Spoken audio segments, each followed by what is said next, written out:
Hello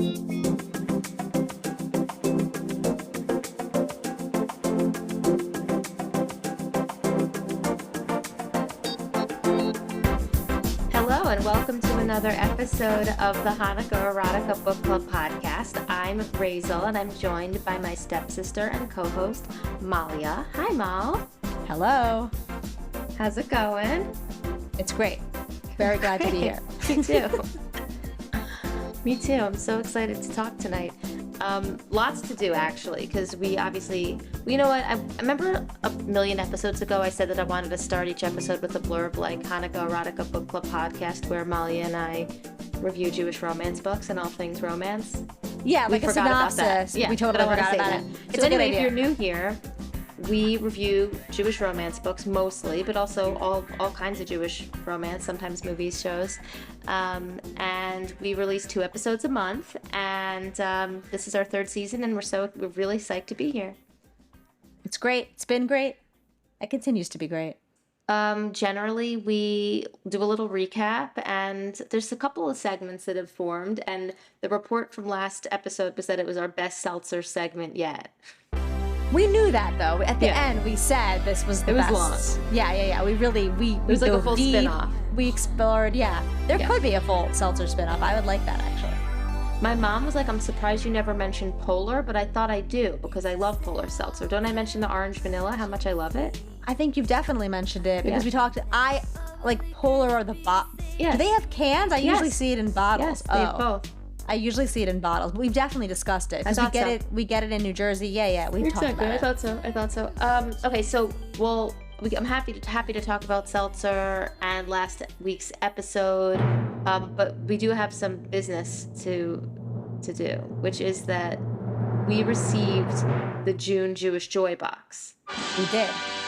And Malya and I, our intention was to unbox it on Instagram Live and then make it a reel. Yep. And we tried 3 times. We did? I don't know why it didn't work. It seemed like multiple things were not working. Yes.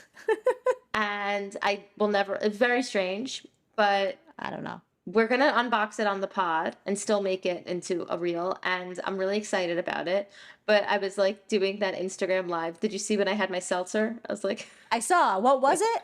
It was Stop and Shop brand raspberry lime. Oh, never had Stop and Shop brand. Delicious. It was very good, very good. Okay, great. I thought that you would have liked it, actually. So this is the Jewish Joy box, but Mal, when you show your beautiful package on the Jewish Joy box, don't show the address side, because I saw one of those reels where someone was unboxing something in that Instagram-y way. Why do they always go like this? I don't get that. You know, they like tap on the box on things, like they're like showing their seltzer and tap. They're showing their box. I don't get it. I don't like these. I don't understand how these trends start. You're gonna notice it tomorrow now. I haven't noticed it, but that's weird. I have no idea. Strange. Anyway, someone took a screenshot and zoomed in on somebody's address and did some major stalking and ruined their life. So when you show the box, don't show the address size. So this is the box. Even the package is cute. It's very cute. It's like hot pink. It's super cute. The second I saw it in my foyer, I knew exactly what it was. Here. I was like, it came. Here. Yeah, totally. So the Jewish Joy box is a subscription. And it is, I think, 6 times a year. Curated by Jean Meltzer. And you get a box of Jewish Joy. Shall we start? Let's do it. Yeah, I'm opening. I have a scissor. This is why you have the scissors. For Malya, I don't. Cutting it open. This is my first ever unboxing. Mine too. Sammy's probably done some unboxing, right? The second I told my kids I was going to do an unboxing, they like couldn't believe it. They were like, like, you're legit when you do an unbox. Like, everyone knows an unboxing. Of course. Especially our YouTube addicted children. Yeah, definitely. I was like, what do you think it's going to be? And my Barry, who's 6, was like, I think it's going to be a book about you and Rachel. That's so cute. I was like, I don't know about that. Okay. Oh my gosh, it's gorgeous. Look at this box. Wow, yes. Okay, the box is stunning. It's really pretty. It says the Jewish Joy Box. Mm-hmm. The logo is a pomegranate with a J and 3 books. Very cute. Here's Okay. mine. I'm opening. Are you ready? Yeah, I'm ready. There's a note. Oh, Malya, so sweet. Oh my Okay. gosh, there's a note. And it has the same logo. Oh my gosh, thanks for your patience. Wish with love, Jean Meltzer. Thanks for your patience. That's really funny. Ah, Jean. I can't wait for your next book, and I hope you come back. Okay, we have her card. Her card's here. Okay, this so is cute. Beautiful packaging. Here's the inside of the Jewish Joy Box. If you're considering getting a Jewish Joy Box, this is literally bringing me joy. You should absolutely subscribe to this. It's so cute and fun. I like the stars on the inside, or whatever these are, like little leaves on the inside. Really cute. Okay, I'm opening This package. the first package. There's more wrapped goodies, and here you get to unbox more and more. Special delivery. Okay, it's our first book.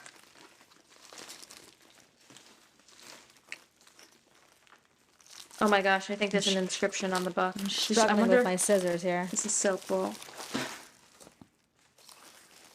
The 8 Heartbreaks of Hanukkah. It's Jean's next book. Oh my god! But I thought it's an advanced copy because it's not coming out. Wait, do you think that this is special for us? That would be amazing. No, I think it's in the Jewish Joy Box for everyone. Dear friend, surprise! Here's a special advanced copy of the 8 Heartbreaks of Hanukkah. My next novel and our December pick for the Jewish Joy Box. This Hanukkah retelling of A Christmas Carol hits shelves on October 21st, 2025, but I couldn't wait to share it with you. Oh my god, if you enjoyed it, I'd be so grateful if you shared it with your community. This is awesome, and this is the most adorable cover. Oh, and she signed them. It's signed. It says to Rachel. Oh my gosh, Jean signed the book. This is awesome. I can't wait to read this. So cool. Okay, so this is the 8 Heartbreaks of Hanukkah, which we should we have to read this on Hanukkah. We could read it sooner, but I think we can't. I feel like, well, we should talk to Jean to see when she thinks we should do the episode. Maybe late November. Yeah, whatever she wants. I mean, it makes sense to do it around Hanukkah time. So okay, this cute. is awesome. Oh, I really like the cover. I'm excited. Did we reveal about it this? Did we reveal this cover on Instagram? I can't remember. We did. We posted it. She asked us to post it. We did. Okay. Hello, your dose of Jewish joy has arrived. Oh, this box is so nice. Your March cute. Jewish Joy box includes. Wait a minute. Wasn't this the June one? Did we get more?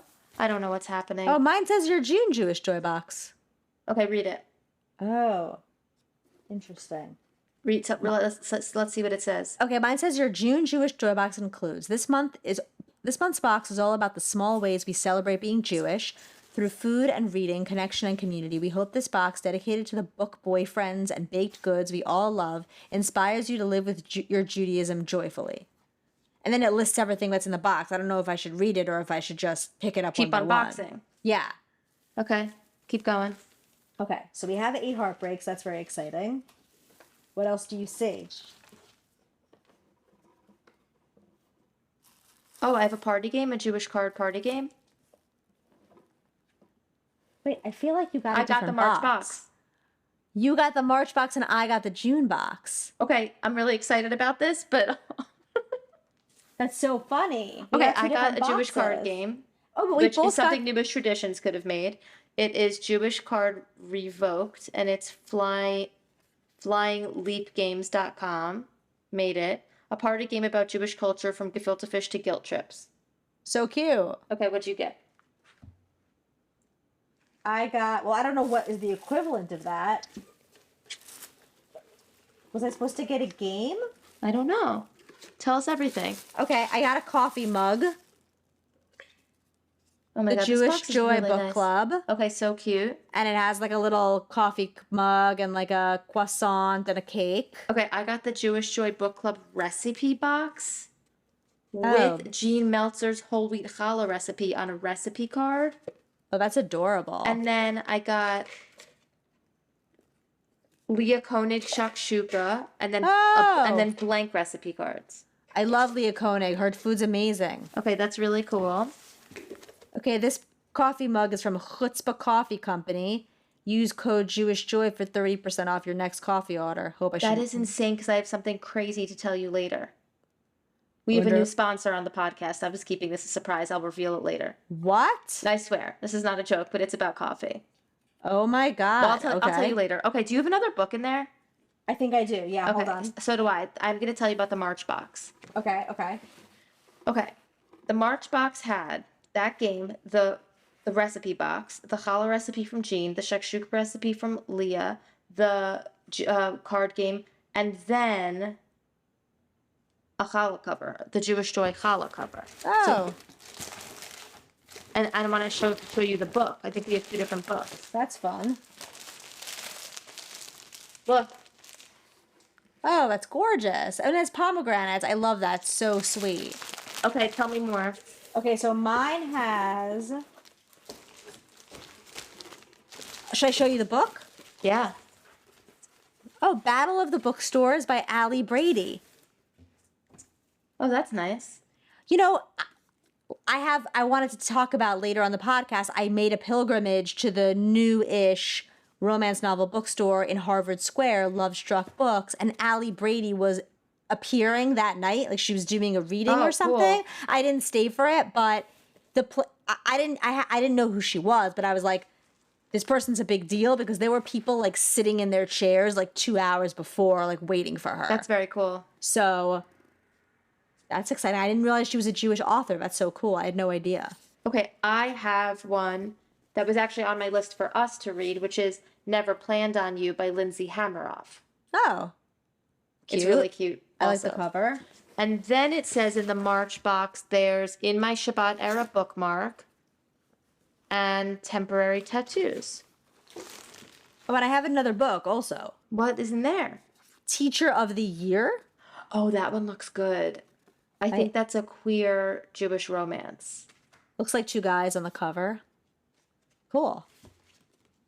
Wow. A lot of stuff in here. Okay. A lot of stuff. Let's see. And then I also have this like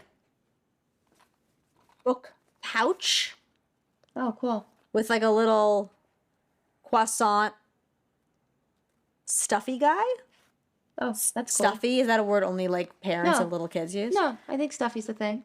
And then it also has like a little reading log with some colored pencils, like a little coloring.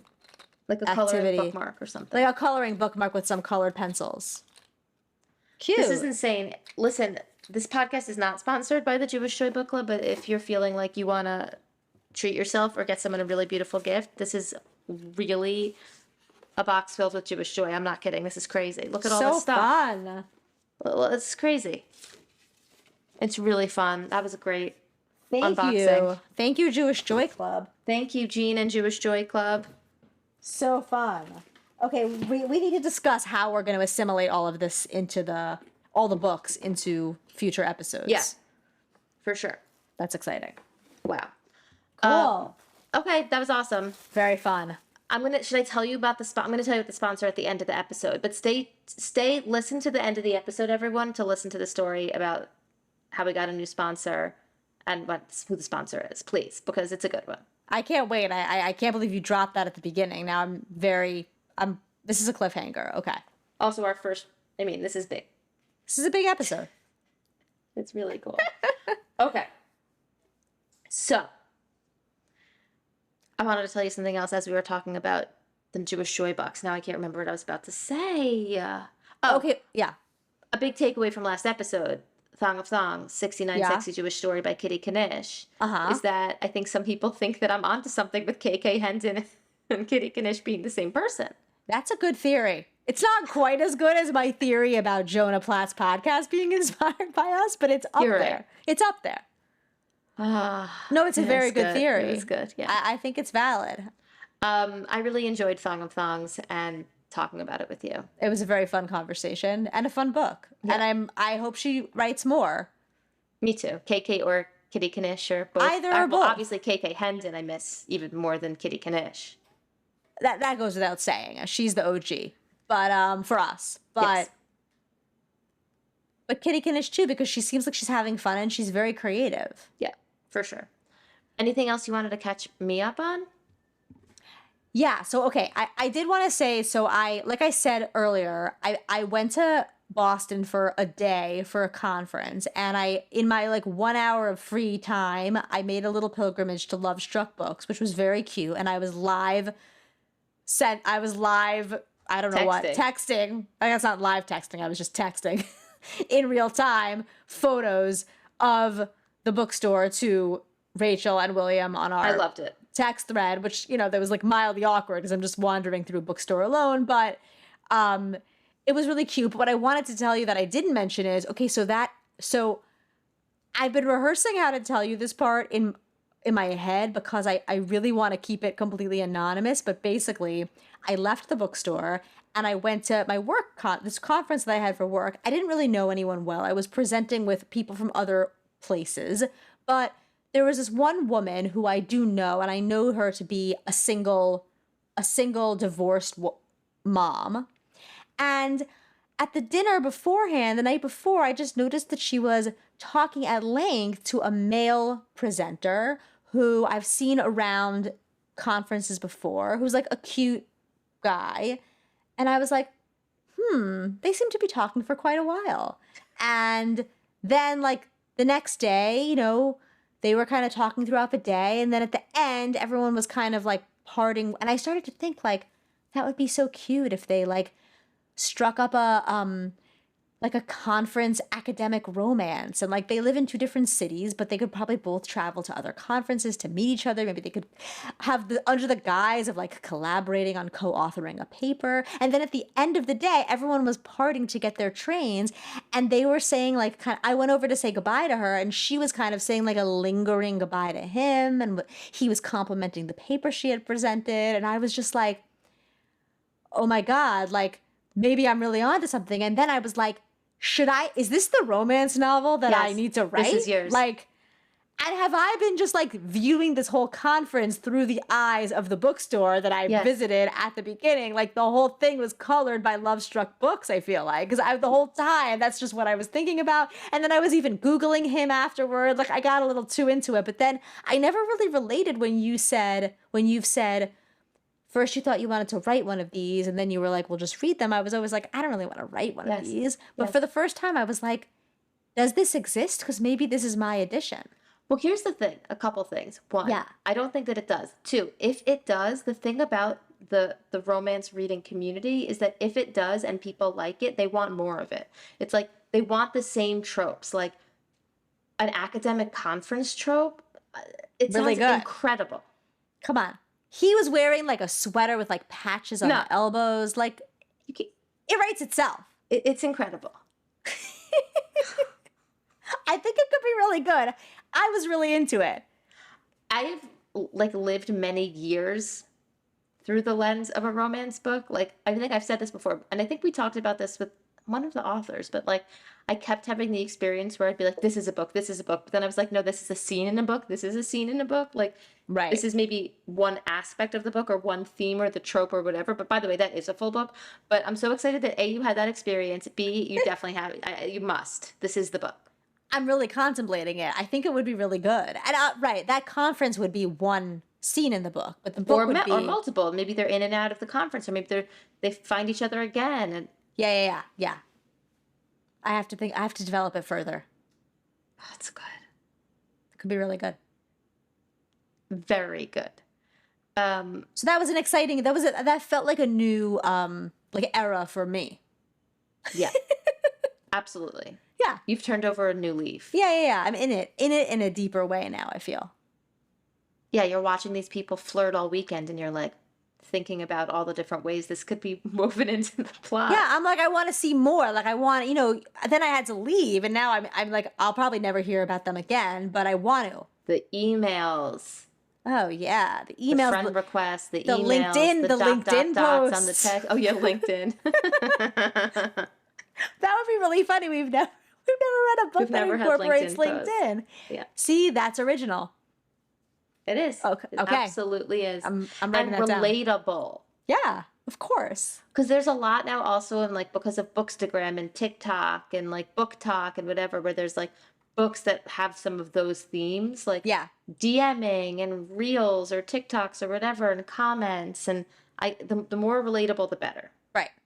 And I feel like LinkedIn is a whole like crazy. It's its own world. I don't even sign in. I can't. I don't even understand. I'm so afraid of it. It's nuts. It's really nuts. Yeah. There's no reason to. But I think people like this are very active on LinkedIn. Exactly. So I it's a whole social network. Yes, it really is. It really is. I love that. It's great. Should we talk about the book we're reading tonight? Yes, but I wanted to say one more thing, please, which is just a little bit more on the seltzer segment, which is that I had a spindrift heavy weekend. Like I went to a class picnic for Barry's class on Friday, and I had a lime mint spindrift, and then I went to a birthday party today and I had a grapefruit spindrift. How was it?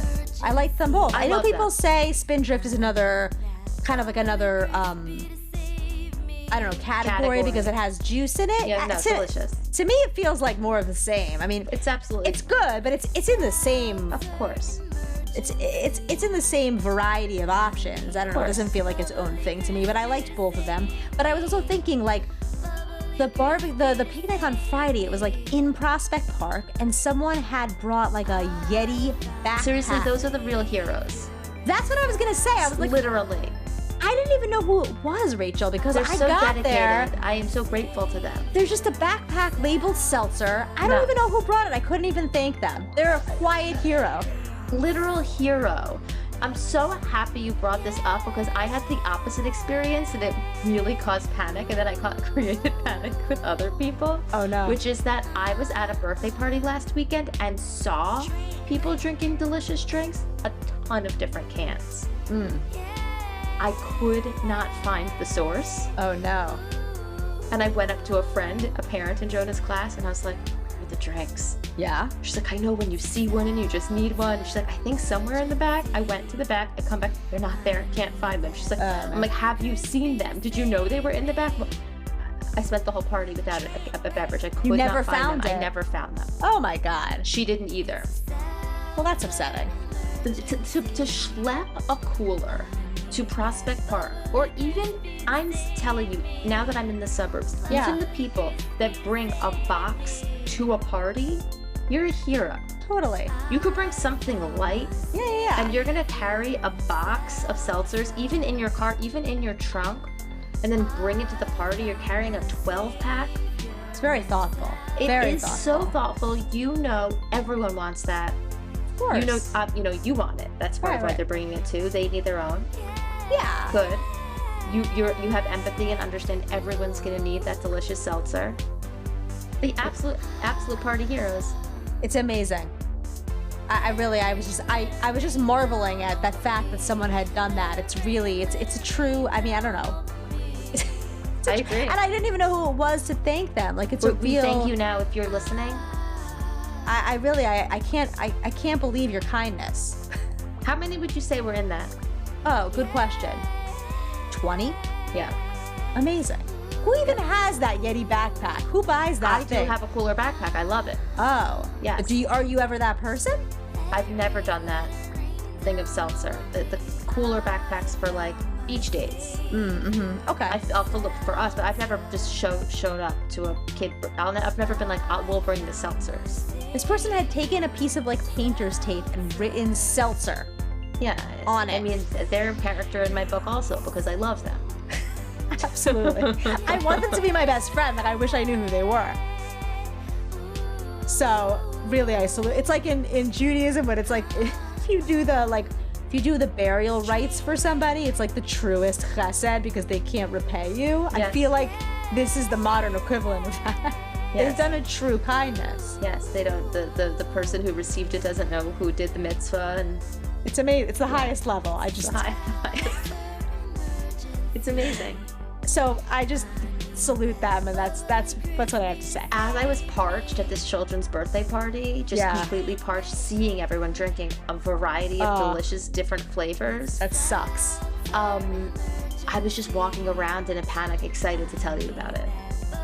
I was hoping at the end of it I found it, and I was like, it was really touch and go for 7 minutes, but then I got my seltzer. I didn't. Right.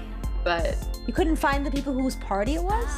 I didn't feel comfortable. Because here's why I didn't feel comfortable. Because then when I went in for the pizza, the box was empty. And I didn't want to, and I didn't say anything. Of course. So I didn't want to then, what if I couldn't find them because they were gone? Right. So I didn't want to ask in case the answer was, there are no more. Right. No, you're very thoughtful. There's a lot of seltzer etiquette. Yeah, you're right. I didn't ask. And if I hadn't had that pizza experience, maybe I would have. But because I went for the pizza and saw just the little plastic table that could go in a doll, I used to collect and put in like a dollhouse. Yes.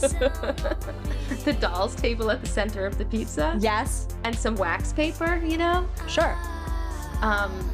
Anyway, that's why I didn't ask the host of the party. But instead, I asked my friend who listens to the podcast when Flag of Thongs came out. She was like, I know what I'm doing tonight. So she felt like a safe person. And I went up to her and I said, I see people holding seltzers and I cannot find them. Help me. And she couldn't. She tried. Wow. Okay. Literally, after I texted, I said, I can't believe I couldn't find the seltzer. She said, me either. I said, wait, you didn't find, I thought you had she went the whole party without one too. Wow. Yep. Okay. We move on. What else can we do? Yeah. Although you saying that does remind me of one other thing that I wanted to tell you before we launch into the book, which is just that along the lines of our discussion, we've woven through these episodes, people have complimented us that the episode is the podcast is bingeable. People forget to get off their stop on the subway because they're so engrossed, et cetera, et cetera. So my friend Ariella, who's a fan of the pod and is like my teenage best friend, is moving, and she told me that she's binging the episodes while packing up her house to entertain her. And that's been fun? She said it's getting her through it. I mean, packing up your house sucks. So I think I don't know. I was honored. Incredible. Yeah. So that was nice. I'm honored too. Yeah. Cool. Okay. Rachel Lynn Solomon has written a lot of books. Yes. We read Weather Girl. Really good. I don't know if we also read the X Talk or if I had just read it. We read it. We did an episode on it, the X Talk. And that was in that Jewish spread at Love Struck Books that I sent you and William. The X Talk was part of that spread. Right. Yeah. I love her. She's really good. So this book is What Happens in Amsterdam. And before we say anything, this is, I think, the most beautiful cover of any book we've read. Oh, well, now I want to look at it more carefully. And she made a special edition that you have to see. I'm going to show it to you. Oh. This book has such a beautiful cover. It has tulips all over it. Take a look at the cover. This is the cover of What Happens in Amsterdam. It's like pink and yellow with beautiful tulips, and it's really pretty. Yes, it is really pretty. Yes. Okay, but then she made a special edition. Okay. Hardcover with tulips on the binding. Oh my God. It's wow. the most beautiful book I've ever seen. That's gorgeous. Look at this. No, that's really beautiful. It's so nice. I love those like gilt-edged pages. That's amazing. It's gorgeous. It's really, really, so pretty. really pretty. And I guess, I think tulips are a big deal in Amsterdam. Right, and sure. This, she does an amazing job.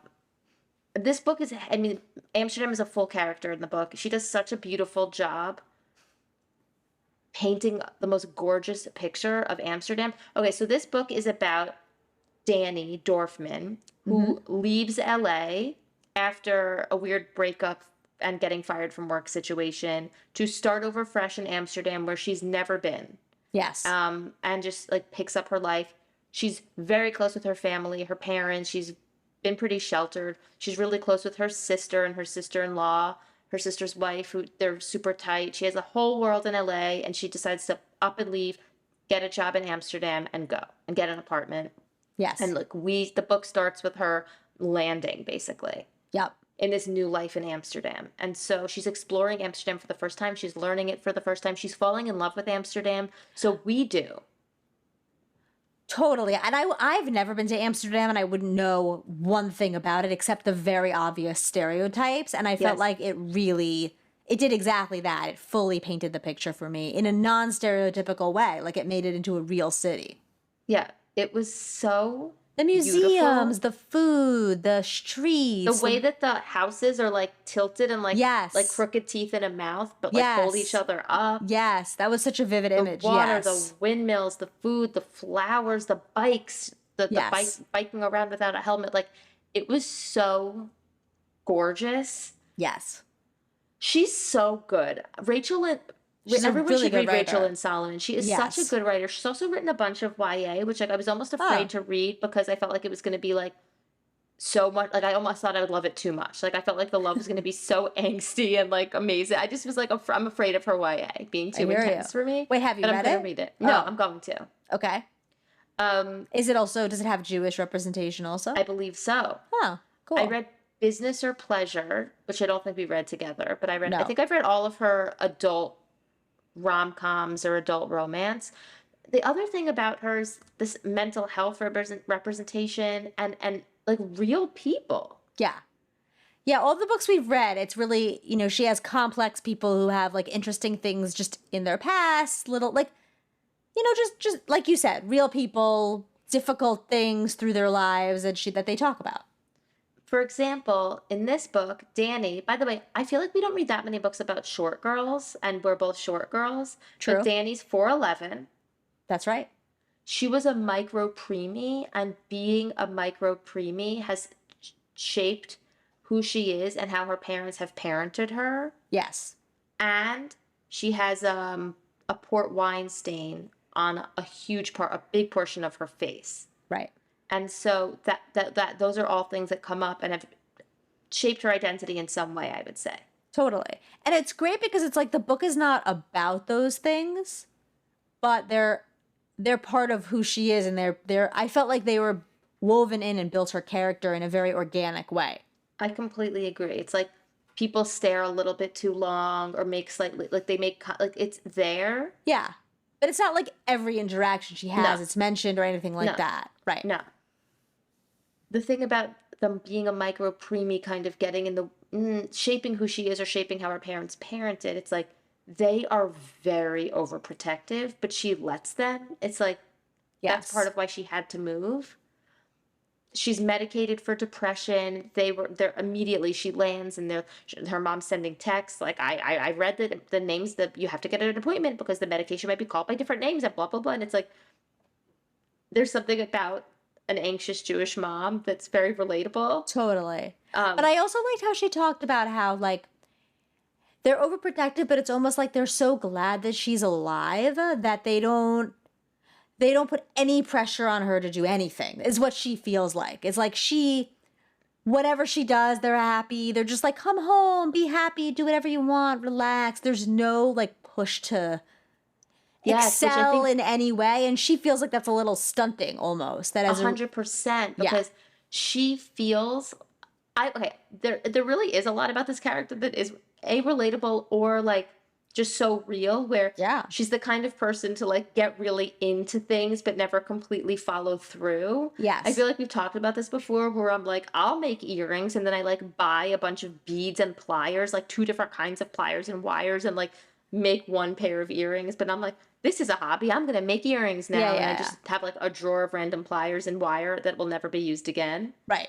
Totally. She has a little bit of that. Yes. And she kind of feels like her whole life up until now has been that, like dabbling in different jobs, dabbling in different relationships. It's just been a little like, it's been surfacey. She feels like it's been kind of surfacey. Right. She has internalized that. Yes. And wants more. She wants more. It's not like we want more for her or her parents want more for her. It's the opposite. No. She wants more. Yes. And her circumstances of getting fired involved like a steamy office romance and like sexy emails being blasted, something. Yeah, something like that. Right. Something like that. And she got like a panic post-breakup bob and moved to Amsterdam. She got like a bad haircut and moved. Love it. Anyway, when she was in high school, her parents hosted a foreign exchange student named Wouter. Yes. Amazingly brave name choice for this male main character. Totally. Very brave. I listened to this book on Audible, and at the beginning I was like, what? I was like, that's going to be a name we're going to keep hearing the whole book? Yes. But it worked. She made it work. She made it work because it was pretty sexy, actually, by the way. Very steamy book. Yeah. So they hosted a foreign exchange student when she was in high school, and her and this guy Wouter lived together, obviously, and they completely fell in love. And he was like, it's described as like her whole sexual awakening. Like They fell in love and had like very, very steamy stuff together. Yeah. And when he left, they were in high school. It was like their high school. Right. Yeah. When he left to go back to Amsterdam because the foreign exchange program was over, they planned to stay together. And then he broke up with her over text, and then she like couldn't reach him, and they never spoke again. And she freaking hated him. She was so devastated because she loved him so much. She was so heartbroken by this breakup.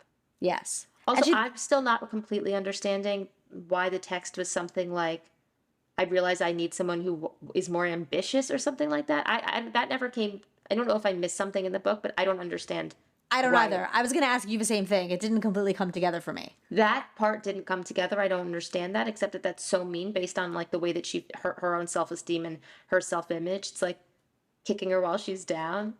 Just say it's long distance. So I moved back to Amsterdam. Right.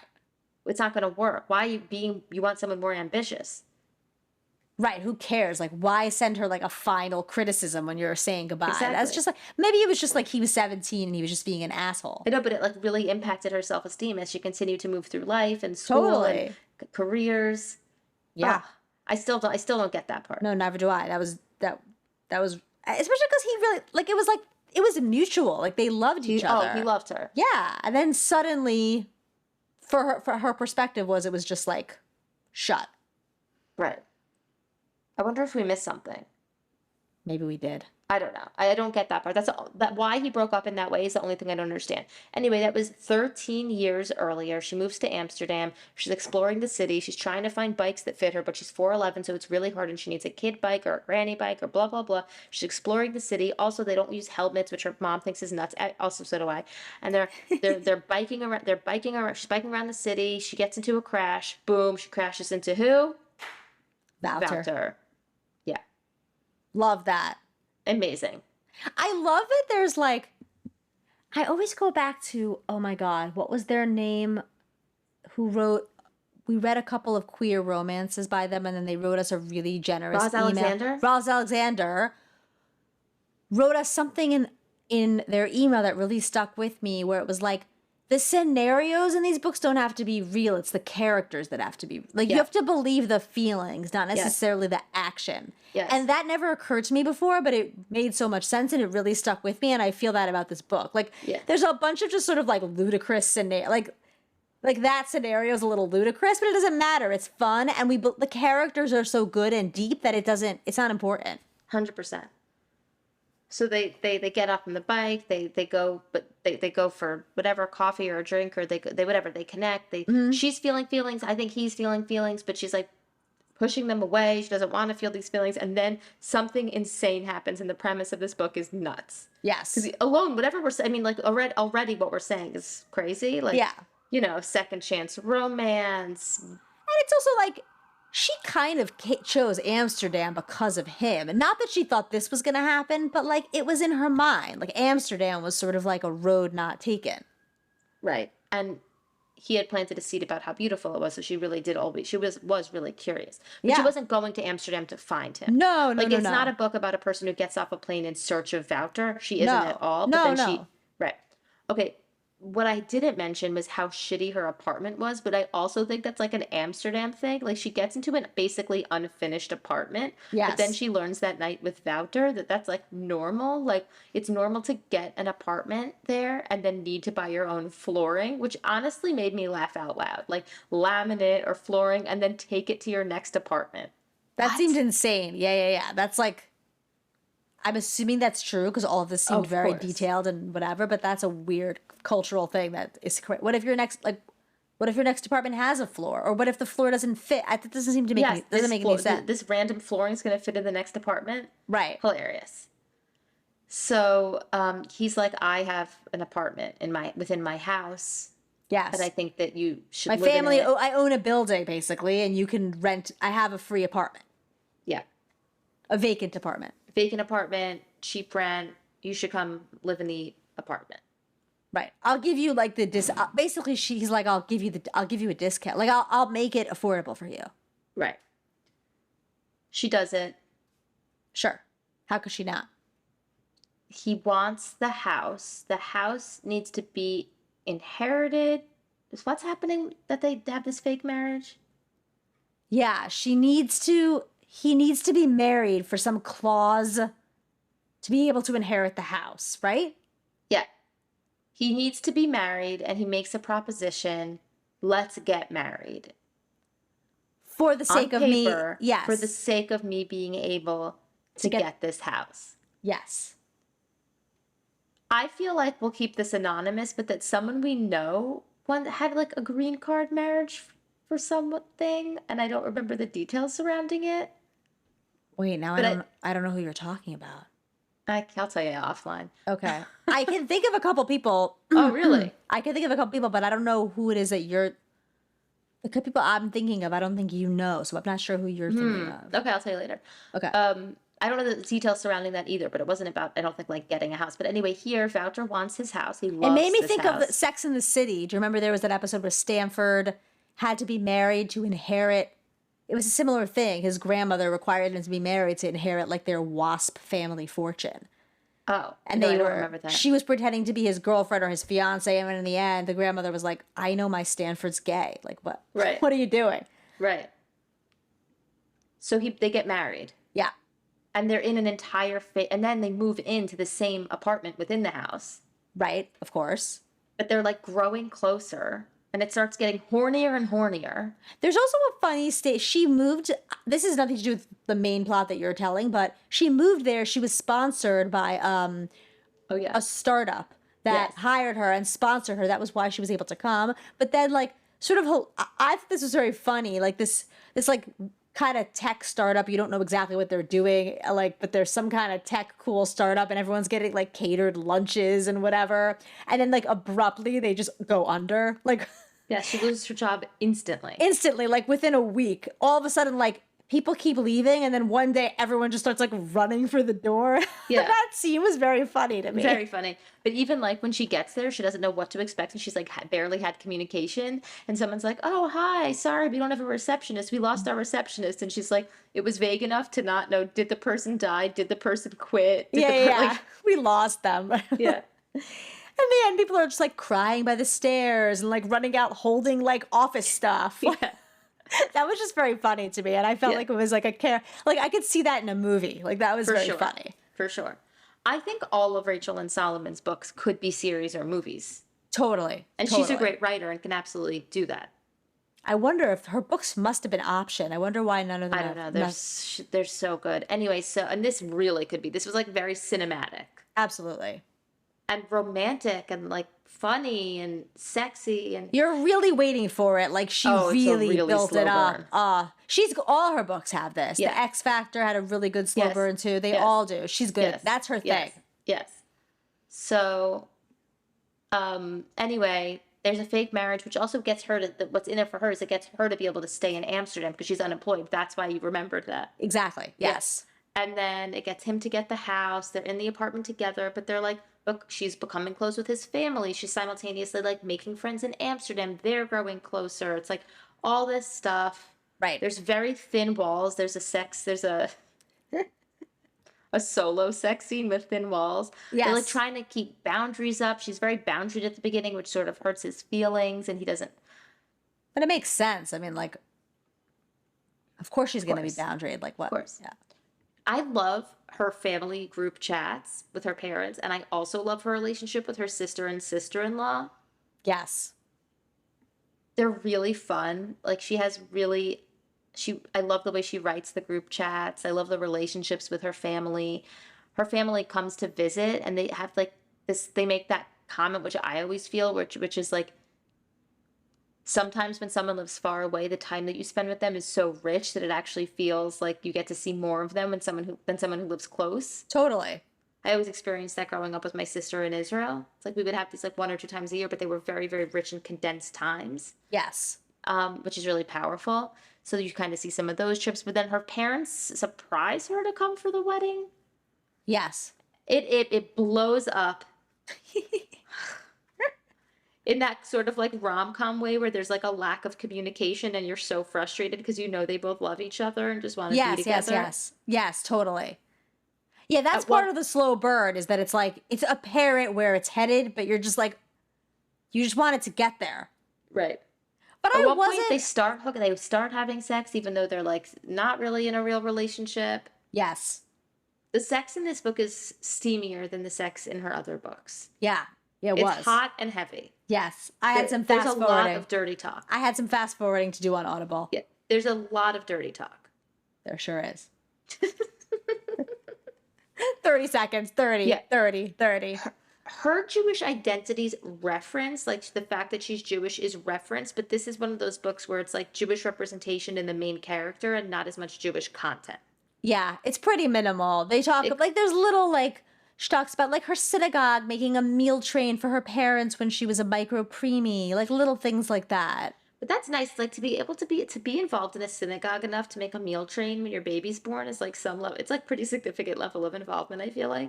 Yeah, I felt like that's the thing. I thought it would have been referenced more. Like I feel like in other, like even in, definitely in Weather Girl, she talked about her Jewish identity more. Like it started off with that Christmas party, and she was the only Jew. Yes. I feel like in the X Talk it was less, but a little more. In this book, it was his kid's bar mitzvah in the X Talk, I think, right? Or was that Weather Girl? There was there was like someone's bar mitzvah. Weather Girl. That was also Weather Girl. Yeah, it had Weather Girl had more Jewish content. Yeah. In this, it's like Danny Dorfman's Jewish. She talks about like her first kiss being like something like Levi Moskowitz in Hebrew school or like Jewish camp or something like that. Like it's referenced, and I remember that meal train from the synagogue part, but it's definitely lighter. Yeah. I don't know if I would. It's Jewish representation. I don't know Definitely if I'd call Jewish it representation. Yeah. Definitely, which I think it's important. Yeah, I think it's great. And great. So, and then I guess maybe they went to Anne Frank's house. Oh, right. I forgot about that. Yeah. So there's a few different elements. Yeah. There are some good like museum scene. Just like the Amsterdam part of it. It's really, really, really great. The Van Gogh museum scene, like kind of toward the beginning, I really loved. Yeah, me too. I thought it was so good and so enjoyable. Like yes, really fun and like heartwarming, maybe, but not in a cheesy. I don't know. I keep saying the same things, but like these characters were very real. Something also that was funny to me was like he was a physiotherapist and she didn't know a physiotherapist was just like his like Amsterdam way of saying physical therapist. Which I didn't know that. I didn't know either. But like he described it as something different than a physical therapist, and he's describing why, which like I definitely didn't know, and still I'm not completely convinced. No, me either. But and I think that I also like this idea of like that really surprised her. Like he was really into art, and so she always anticipated that he would be that way. And I just like this like 16, 17-year-old version of you, just like, and also what you remember of that 16 or 17-year-old person. And then when you see them 13 years later and they're totally not doing that thing, it's like feels confusing or like a betrayal or like, how could you have changed in this way? I don't even understand that. Like, you were so into art, but also it's like, that's part of life. Of course. And it doesn't necessarily have to be like a big, I mean, in this book, it was like, it was very much like his parents pushed him into doing a stereotypical, good job, which is kind of what she anticipated from when he was 17. But I do feel like sometimes I could just be like, I grew up, I found something else that I liked and I could make money off that. So I did that. Like, it doesn't have to always be like, oh, I betrayed my 16-year-old self. That's like a little simplistic. Although maybe he did feel like he did it a little bit in this book. I think he did in this book, but I think that she had no idea. Like she was more lost, but she also like did feel like this is another one of those books where like the character likes writing and there's like bookish like characters in it. For example, her sister and her sister-in-law, they own a bookstore in this book, and they were pregnant and they were making their baby's nursery into a bookstore themed nursery. It's like that. Our very often our writers, and I don't want them to, like, can't get away from that because that they love books so much. Sure, that's like what they know and the characters they know. Yeah, exactly. I do also think like when you're 16 or 17, you have a lot of time on your hands. You can just make shitty art. You know what I mean? Like, I don't know, you can like draw a bunch, but doesn't mean you're good at it. I mean, he was good at it, but like, or you can write a bunch of bad poems and like you know, your Right. 16-year-old friends could be like, wow, but like actually You're a poet. It's terrible. And then, you know, when you're 30, you're not a poet anymore, but it's not like some great tragedy. It's like you grew up. It was good. Right. I remember there were two poets in my high school who would like get up on stage and read poems that they put in like our literary magazine or whatever in high school. And I remember one, like they were like both like pretty, I would say, intellectually pretentious or snobby, and they kind of just like had a different air about them than the rest of all of us. And one got up on stage and said something about how like in a poem, you know, the narrator's voice doesn't have to be the voice of the poet, and then like read a whole poem from like the perspective of someone completely different than them, but like she wanted to make sure that we all Everyone knew that she understood wasn't that we all understood that she wasn't whatever weird character this was. I don't remember, It's but it was really not funny. her. I love that. Yeah. See, that would be great in a YA book. Oh, it'd be great in a YA book. That's like a really good I wouldn't detail. be able to even write a character like that smart, but it would be great in a YA book. But like a character like that would be so good. That's so fun. And that everyone relates to that. Yeah, and the thing, like those characters are, we all know them. Yeah. And some of us were them to some degree. There was another, for sure. Yeah. You more than me. Probably. Embarrassingly. Oh, for sure. Yeah, you had like probably the best vocabulary, and we're educating all the Bruria dum-dums that sometimes you can be a narrator of a poem and you know it doesn't have to be you. Oh my God, cringe. That's really humiliating. I'm sure people remember me doing versions of that. Yeah. It's a really good character. So good. And then, you know, they grow up. But right. The other poet in my high school, I think, is literally a poet still. Actually, I bet they both are. Wow. Yeah, yeah. Or like a professor of like they stayed in the literary world, I think. Oh, that's cool. Yeah. Did you ever read the book Prep? Oh, yeah, Prep. What's her name? Curtis Sittenfeld. I love her. She wrote that book we both love, Romantic Comedy. Romantic Comedy. But she has a new-ish book of short stories out, and the last short story in the book is like the kids from Prep at their 30-year reunion. Oh. It's so good because it's just like that wish. You get to see all of them being like middle-aged, like who stayed like a unaware douchebag and who kind of like pulled it together and is actually self-aware. Like Amazing. It was really good. I thought it was so fun. Wow, I'm looking it up right now. Yeah. I love her. I really love her. Yeah. But that's so fun. It did that, like, because you can harken back to all those things, but then you see them as adults. That's a fun. That high school reunion or like any kind of reunion romance, that's good too. That's a good really trope. Fun. Yeah. So I loved this book, and I love Rachel Lynn Solomon. She's great. This book was also a staff recommendation on the bookshelf at Love Struck Books. Yeah.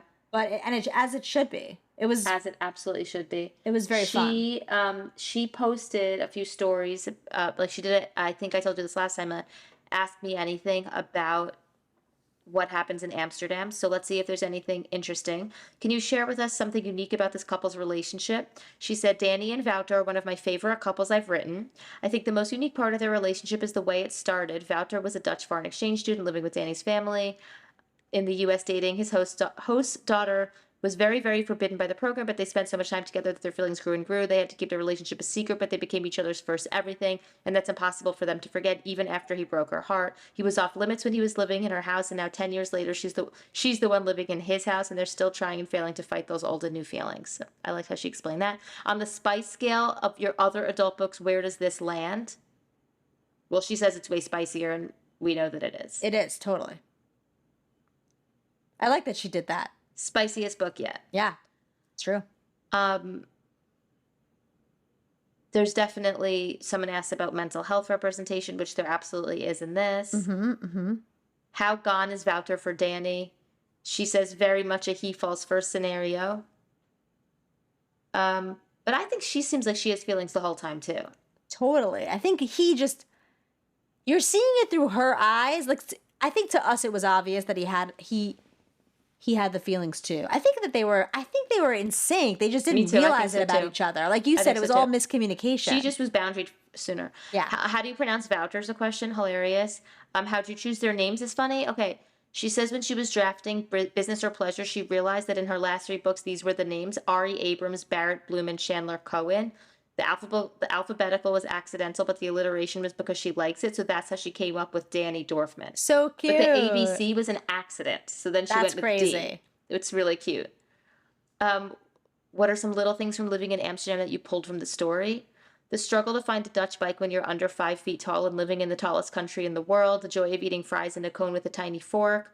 The thrill when someone asks you for directions. The embarrassment of realizing you gave them the wrong ones. The fascination of crooked houses. The beauty of the city at golden hour. You could tell when you read it. Totally. Like how personal this is for her. Yeah, she's living there now. She wrote this while living there. Oh, that's cool. She moved to Amsterdam. Yeah. Why foreign exchange student? She's a whole thing about that. So anyway, this is all good. And then the other thing that I thought was really funny that I wanted to tell you is that there's a lot of Goodreads reviews, and many of them are like, "You made me want to drop everything and move to Amsterdam." No. That's really funny.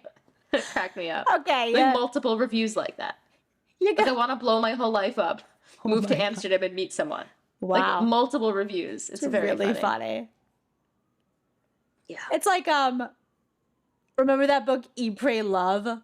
Yes. And it was like, you know. There were a lot of people eat, praying, there and loving. There were a lot of really praying, loving, because the love part was in Bali, where she meets this Balinese, or maybe he wasn't Balinese, but she meets another traveler in Bali and they fall in love. Yes. And I was there, like, traveling a few years later, and one of the friends that I was with was like obsessed with falling in love with someone to be able to like live out the fantasy of reliving that book. And we were just like, it might not happen. Like, it might not happen. You might be pushing a little too hard. Yeah. And then also same thing, like the places that were talked about in the book became like celebrity places, like these healers that she went to see, everyone was flocking to. So very White Lotus. Totally. So I guess people really, I don't know. These things really speak to people. Anyway, we're not going to spoil it too much, but it's a happily ever after. Yeah. Which I think, again, it's like, it's one of these books where, like, you basically know where it's headed from the beginning. I mean, you don't know the whole twist about how they're going to get married. You don't know exactly how it's going to happen, but, like, you see it coming. It's not about that. It's not about that. It's about so good. Just the joy of the journey. Yeah, I really loved it so much. And the city is so great. I loved it. Mm-hmm. I love reading about another short Jewish girl. The best. Struggling on their bike.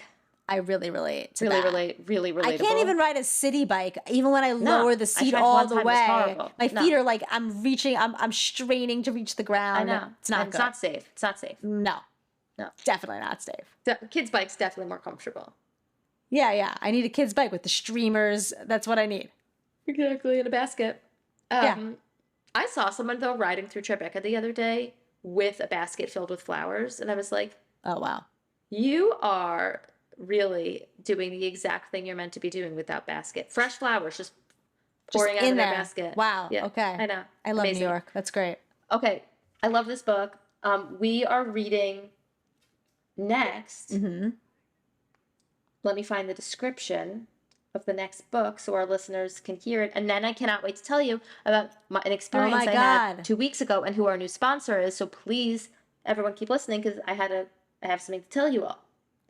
Okay, so this is a book called When Angels Left the Old Country by Sasha Lamb. And Malya saw this book on the shelves of the the romance bookstore in Cambridge, which is called Love Struck Books. And it says, Uriel the Angel and Little Ash, short for Ashmedai, are the only 2 supernatural creatures in their shtetl, which is so tiny it doesn't have a name other than shtetl. The angel and the demon have been studying together for centuries, but pogroms and the search for a new life have drawn all the young people from their village to America. When one of these young people, Essie, goes missing, Uriel and Little Ash set off to find her. Along the way, the angel and demon encounter humans in need of their help, including Rose Cohen, whose best friend and the love of her life has abandoned her to marry a man, and Malky Shulman, whose father died mysteriously on his way to America. But there are obstacles ahead of them as difficult as what they've left behind. Medical exams and demons at Ellis Island. Corrupt officials, cruel mob bosses, murderers, poverty. The streets are far from paved with gold. With cinematic sweep and tender observation, Sasha Lamb presents a totally original drama about individual purpose, the fluid nature of identity, and the power of love to change and endure. Sounds good. Wow. It also says it's YA. It doesn't sound like YA. Oh, I think really? it's not. I think it's not. I feel like it's like mislabeled on Libby. Interesting. Am I wrong? It's definitely like this says Jewish reading fantasy. age 12 to 18 years? I don't think so. Okay, whatever. Okay. This is when the angels left the old country. Cool. By Sasha Lamb. I'm glad you found it on the bookshelf there. Malya found it on the bookshelf of Jewish books that wasn't labeled Jewish romance books, but was obviously Jewish romance books. It was like all of our friends. Yeah, it was just all our of our book friends all on one shelf, but yeah. Okay, Mal, I was at a barbecue at our local JCC a week or two ago. Okay. And this guy there was like this like coffee being sampled, Iron Dome coffee. And this guy, he's like a 23-year-old entrepreneur, founder of this company, Iron Dome Coffee, who like made a speech to everyone who was at the barbecue explaining his coffee. And he was saying like, I graduated college and I got a corporate job and I didn't want that. I wanted more. And there's a lot of philanthropic coffee, I guess. Okay. And there's not any coffee that is that supports Israel. Like this is the first coffee where a percentage of every purchase goes to support organizations in Israel. Amazing. And while he's talking, I'm like saying to my family, like I'm saying like to Binny, well, Jonah's not really listening, but you know, Binny and Mitch, like, I'm going to go talk to him. I think you should sponsor the podcast. I'm going to go talk to him. But anyway, he stops his speech. I make a beeline for this guy. His name is Justin Yehuda. He's the CEO and founder of Iron Dome Coffee. And I tell him what we do. And I was like, our audience is exclusively Jewish coffee drinkers. Yes. 100% true. 100% Jewish coffee drinkers. Absolutely. Anyway, he's like, I'd love to. Like, here's my card. Great. Oh my God. So our listeners can go to their website, Iron Dome Coffee, and get 20% off on their purchase using code Hanukkah Erotica, HANUKKAHEROTICA. Oh my God. God. Iron Dome Coffee. Amazing. Yeah. But here's the thing I want to tell our listeners. Please don't embarrass me. No. Please buy it. You must buy it. Like, please. Rachel really, I mean, she has the podcast on her mind. She's putting herself out there. Like, we have to please don't embarrass me. No. We got to do it. Please buy this coffee because, and also we're not getting a kickback, but because I think that I was like, let's see how the first episode goes. Yeah. So really, ease into it. You got to buy it. Was it good? Did you sample it? It was great. Oh, great. Buy Iron Dome Coffee. Support Israel. Amazing. And drink good coffee. It's a win-win. You know, make me an honest woman. 20% off. 20% off. You got to do it. I asked if he had some things for the pitch. Obviously, I just did an amazing job off book. But should I read some of his notes? Sure. Beans from Brazil. Mm. It's sent to an Israeli lab, so it's Israeli engineered coffee. Say less. Cool. They sell it on their website. They ship all around the U.S. Part of every sale goes to organizations like Bella Vachad that are rehabilitating wounded IDF soldiers and supporting Israel in other great ways. Oh, come on. Yeah, but didn't I do a better job than just those notes? No, of course. I mean, that was the cherry on top. I mean, that was the cherry on top, or whatever, the bean on top. Iron Dome Coffee, 20% off using code Hanukkah Erotica, HANUKKAHEROTICA. Sick. That's great. This is a big thing for us. Thank you, Rachel. Yeah, this has to be on the show notes, actually. William, when you write the little description, can you also add that there's that sponsor and the link to Iron Dome Coffee? Absolutely. He's nodding. With the code? All right, great. Thumbs up. Yeah. He also said he'd send us a bag and a mug, but I didn't send him our addresses yet. Okay, well, I was like, I can't deal with this. Let's see how it goes. Let's ease into it. Bag and a mug. So, okay. Sweet. Here's the code. Yeah. Anyway, I'm so excited. That's great. I'm excited to try it. Also, it's so cool that there's this company doing this. Also, sorry, but I know we're at the end here, but I feel like I need to interject this because I really should have. It's one of our segments that I completely blanked on, but our street finds in Park Slope segment. Oh, yes, please. Okay, so very relevant to this. This is the perfect coda because the $75 Cuisinart coffee machine that William and I registered for for our wedding 15 years ago, I realized a couple weeks ago had started to leak out the water tank. And if you set it and you put the water in overnight, by the time it went off in the morning, like all the water was gone. So I was like, problem.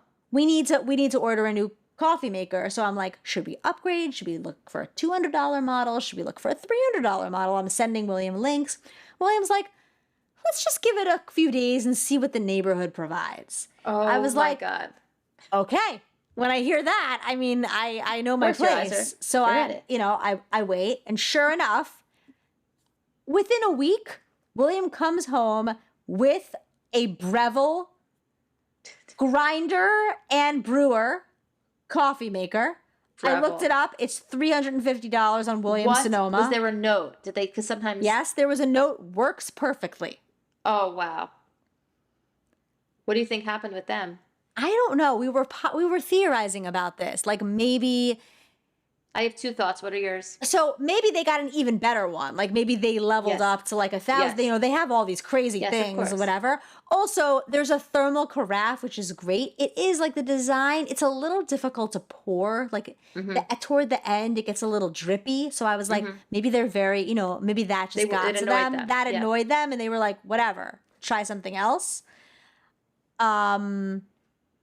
But anyway, I've never had. My thoughts were that maybe they switched to something simpler, like a Keurig. Like sometimes people make that change. Hard for me to understand because I like coffee. Yeah. But by the way, Iron Dome also had K-Cups, which I thought was cool. Oh, that's nice. Great. It's possible that some of our coffee drinkers do like that, and they did have K-Cups. That's which convenient. I think is noteworthy. Of course. Yeah, I thought that maybe they switched to something simple like a Keurig. Or maybe they got something fancier like 2 hoppers or whatever. Right. Does the Breville grind the beans? Yeah, you said grinder. Yeah, so I've never had a grinder and brewer in one. So now I have the whole. So I had a grinder because you bought me a little grinder years ago, and then I wound up leveling up. But it's 2 steps. I have to grind them, then I have to put them in the thing. Now I just pour the whole beans right in. It does the whole thing. It works. So happy for you guys. The note was true. It works perfectly. Wow. I know. So I want to pour Iron Dome in there next time. Yeah, you got it. Amazing. This podcast is also sponsored by Newish Traditions and Hanukkah Pong. Never too early to get your menorah shaped beer pong game. 20% off at newishtraditions.com with code Hanukkah Erotica. I've already spelled it a couple times this episode. HANUKKAHEROTICA for 20% off your Hanukkah pong game. And you might be listening to this over Hanukkah time because people save and binge these episodes. So this podcast is produced by William Levin, Jewish robot, and if you are reading along, when the angels, now you know what we're reading next. When the angels left the old country. When the angels left the old country. All about the shtetl. It's supernatural. There's fantasy. Sounds like it's very cinematic. I can't wait to read it. I already, since we started talking about this, have downloaded it, audiobook and on Kindle. Oh, look at you. From Libby. Amazing. So great. This was so much fun. Thanks, Mal, and also thanks to Rachel Lynn Solomon for writing that great book, really. Truly, very fun. Loved it.